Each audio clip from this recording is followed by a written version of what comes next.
नमस्कार दोस्तों, कथा वाचन में आप सभी का स्वागत है।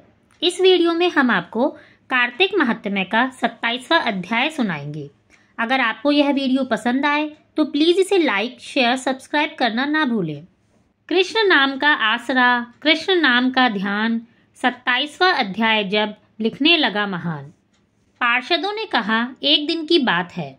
विष्णुदास ने नित्य कर्म करने के पश्चात भोजन तैयार किया, किंतु कोई छिपकर उसे चुरा ले गया।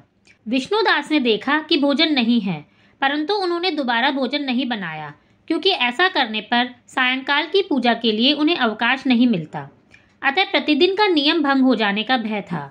दूसरे दिन पुनः उसी समय पर भोजन बनाकर वे ज्यों ही भगवान विष्णु को भोग अर्पण करने के लिए गए, त्यों ही किसी ने आकर फिर सारा भोजन हड़प लिया।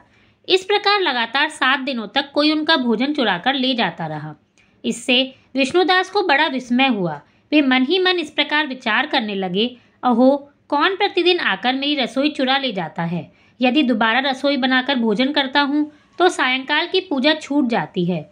यदि रसोई बनाकर तुरंत ही भोजन कर लेना उचित हो तो मुझसे यह नहीं होगा, क्योंकि भगवान विष्णु को सब कुछ अर्पण किए बिना कोई भी वैष्णव भोजन नहीं करता।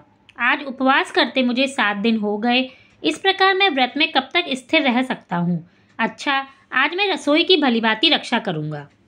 ऐसा निश्चय करके भोजन बनाने के पश्चात वे वहीं कहीं छिपकर खड़े हो गए। इतने में ही उन्होंने एक चांडाल दिखाई दिया, जो रसोई का अन्न हरकर जाने के लिए तैयार खड़ा था। भूख के मारे उसका सारा शरीर दुर्बल हो गया था। मुख पर दीनता छा रही थी।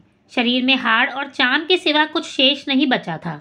उसे देखकर श्रेष्ठ ब्राह्मण विष्णुदास का हृदय करुणा से भर आया।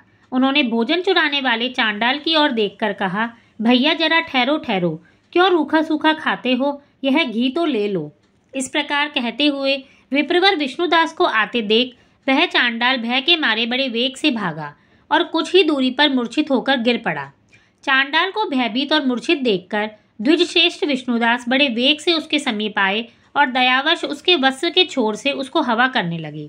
तदंतर जब वह उठकर खड़ा हुआ तब विष्णुदास ने देखा वहां चांडाल नहीं है, बल्कि साक्षात नारायण ही शंख, चक्र और गदा धारण किए हुए सामने उपस्थित हैं।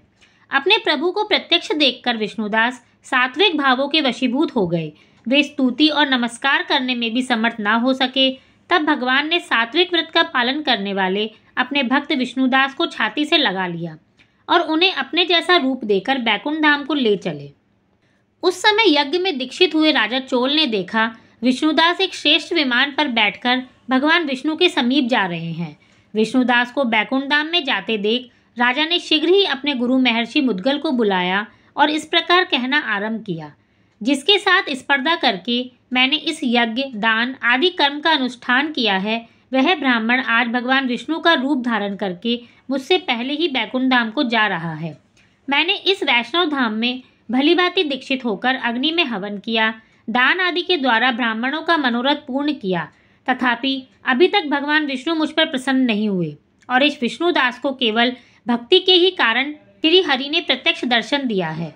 अतः जान पड़ता है कि भगवान विष्णु केवल दान और यज्ञ से ही प्रसन्न नहीं होते, उन प्रभु का दर्शन कराने में भक्ति ही प्रधान कारण है। दोनों पार्षदों ने कहा। इस प्रकार कहकर राजा ने अपने भांजे को राज सिंहासन पर अभिषिक्त कर दिया। वे बचपन से ही यज्ञ की दीक्षा लेकर उसी में संलग्न रहते थे, इसलिए उन्हें कोई पुत्र नहीं हुआ। यही कारण है कि उस देश में अब तक भांजे ही राज्य के उत्तराधिकारी होते हैं।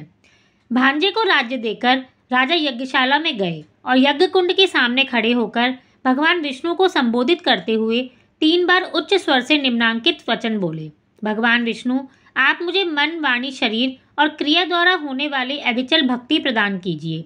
इस प्रकार कहकर वे सबके देखते देखते अग्निकुंड में कूद पड़े। बस उसी क्षण भक्त वत्सल भगवान विष्णु अग्निकुंड में प्रकट हो गए। उन्होंने राजा को छाती से लगाकर एक श्रेष्ठ विमान में बिठाया और उन्हें अपने साथ लेकर बैकुंठ धाम को प्रस्थान किया। नारद जी बोले, हे राजन, जो विष्णुदास थे वे तो पुण्यशील नाम से प्रसिद्ध भगवान के पार्षद हुए और जो राजा चोल थे उनका नाम सुशील हुआ। इन दोनों को अपने ही समान रूप देकर भगवान लक्ष्मीपति ने अपना द्वारपाल बना लिया। इस तरह से कार्तिक महात्म्य का 27वां अध्याय समाप्त होता है। धन्यवाद।